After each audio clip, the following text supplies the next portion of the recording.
UP के बरेली में I love Mohammad के प्रोटेस्ट में मुजाहिरीन पर बेरहमी से हुए लाठीचार्ज के खिलाफ मुल्क भर से आवाजें बुलंद हो रही हैं।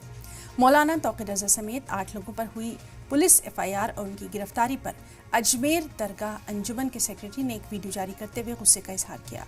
चिश्ती ने अपने वीडियो में यूपी हुकूमत और CM योगी आदित्यनाथ के बयान पर नाराजगी जाहिर की। चिश्ती ने कहा कि मुसलमानों को बेवजह परेशान किया जा रहा है। जो जुल्म के खिलाफ आवाज उठाने वाले हैं उन पर कानूनी कार्रवाई अमल में लाई जा रही है। अनडेमोक्रेटिक बात की थी। ऊपर से वहां के चीफ मिनिस्टर इस किस्म के बयान देते कि जो कि एक चीफ मिनिस्टर पे जेब नहीं देती हैं ये बातें, क्योंकि चीफ मिनिस्टर को तो राज धर्म निभाना चाहिए, लेकिन कानून की देवी की आंख की पट्टी खोल दी है।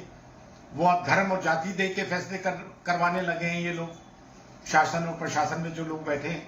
और अगर हमारे इसी तरह के पहली पंक्ति के मुसलमान अगर जेलों में जाते रहे और हम लोग खामोश रहे तो कल को कौन उनकी हिमायत लड़ेगा।